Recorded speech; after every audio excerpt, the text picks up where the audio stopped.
Brandon Mason Lawson was an American man who lived in San Angelo, Texas, who disappeared from Highway 277 in Bronte on August 9, 2013.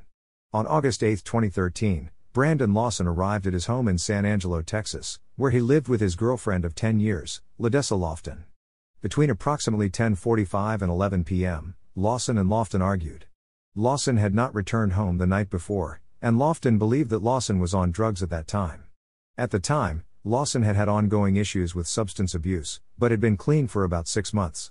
Lawson's brother Kyle Lawson later claimed that Brandon had taken methamphetamine shortly before his disappearance.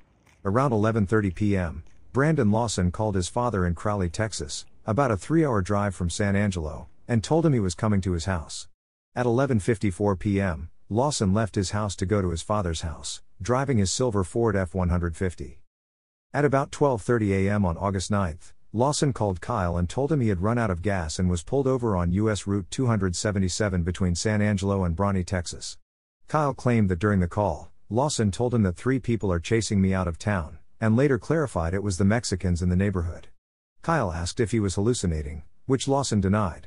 Kyle, along with his wife and 4-year-old child, drove to Lofton's house and retrieved a fuel container.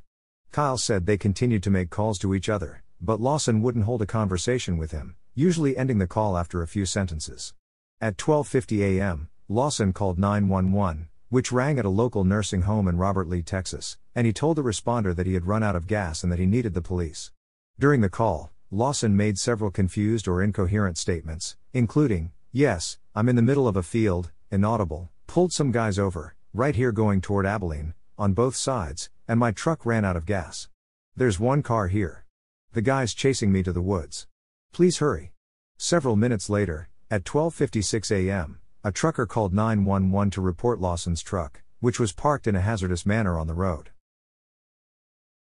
Between 12:50 a.m. and 1:15 a.m., Lawson received and made several calls with his brother, his girlfriend, his neighbor, and the 911 dispatcher, though his poor cell phone reception caused several of these calls to go straight to voicemail, and after 1:19 a.m., all calls to his phone went straight to voicemail. At around 1:18 a.m., Kyle called Lawson, who sounded out of breath and claimed he was bleeding. Shortly after 1 a.m., a sheriff's deputy arrived at Lawson's truck, though Lawson was not there.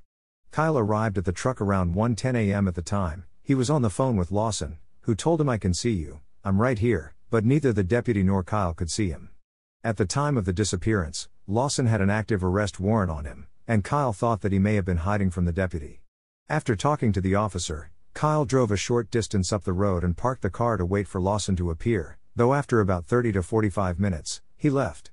Kyle left the gas can in the back of Lawson's truck and later returned to the truck around 5 a.m., where he was surprised that Lawson had not returned. Around 8 a.m., the truck was towed. In the aftermath of his disappearance, a local deputy organized a search party and spent several hours investigating the area near Lawson's truck, but found no signs of Lawson. Friends and family of Lawson set up a Facebook page called Help Find Brandon Lawson, which, as of 2022, had over 26,000 likes. On February 4, 2022, Lawson's family reported on the Help Find Brandon Lawson Facebook page that a search party had located clothing identified as Lawson's near his last known location and that the Texas Rangers had subsequently conducted a search of the area and found human remains. DNA results are not complete as of November 2022, but the remains are expected to belong to Lawson.